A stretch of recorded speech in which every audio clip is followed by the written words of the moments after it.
My name's Wernardt. I run a small accounting and tax firm based in South Africa, a little bit between Johannesburg and Cape Town.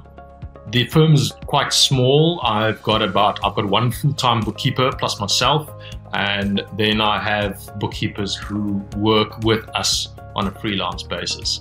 So we are a very small practice focused mostly on startups and small to medium businesses. We grew to have a couple larger clients, but we really started out focusing on helping guys who are starting up to get access to professional accounting and tax services. For us, really, the market kind of grew organically. It happened because we got a lot of referrals. We helped one or two startups get their accounting needs sorted out, making sure they're tax compliant, and doing things professionally for them, which is something that they found quite refreshing, because normally in the local market at that time, your startups usually had somebody that either was involved with them or that they knew that helped them do bookkeeping sort of on a part-time basis. So we wanted to professionalize it, but use technology to bring it within, the reach of people who are just starting out and can't afford the kind of price points you're looking at for professional accounting firms as it used to be traditionally. And most of our business came from referrals with guys who said, these guys helped us even start our business up, register our company, and then took over all of our accounting needs. So that was a gap that we saw in the market, and we kind of just fell into that and started helping businesses get through those first couple of crucial, startup years. Cloud accounting has become quite the rage, as everybody would know, in the last sort of couple of years.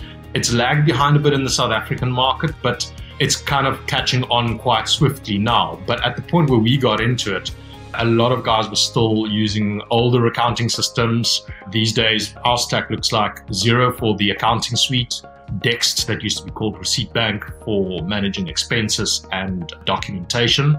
And then we use Pixie for managing our practice and our workflow and our communication with clients. So a lot of the barriers to getting professional accounting and professional tax services accessible to smaller firms was that you needed that sort of high-touch human interaction. And part of what made us able to kind of offer our services to smaller firms is the fact that we can use technology, Xero, for example, and Receipt Bank together, let us, you can scale to serve 10 clients, for example, which would not be worth, you wouldn't even reach break even if you had to hire accountants to do that previously. So that's where the technology play came in. And that's kind of how we ended up with Pixie in the end, because it kind of filled the last part of the technology gap for us. Our entire growth, actually, I'm in a good position, I suppose, to say that we haven't really actually done any marketing. All of it has been referrals. So the impact on growth has just been that, purely through word of mouth and people talking to each other in the sort of startup space, we've got most of our referrals. It's getting a bit more competitive in the local market now, but really focusing on startups has given us a lot of clients that used to go to professional accounting firms and either have a price point issue because those types of firms have a certain rate that they charge, or they used to find the traditional entry-level accountant, who'd look at their accounts once a month or so, and that was not quite enough for them to make sure that they on top of their business. So we kind of found that gap, and that worked very well for us. So purely referrals after that.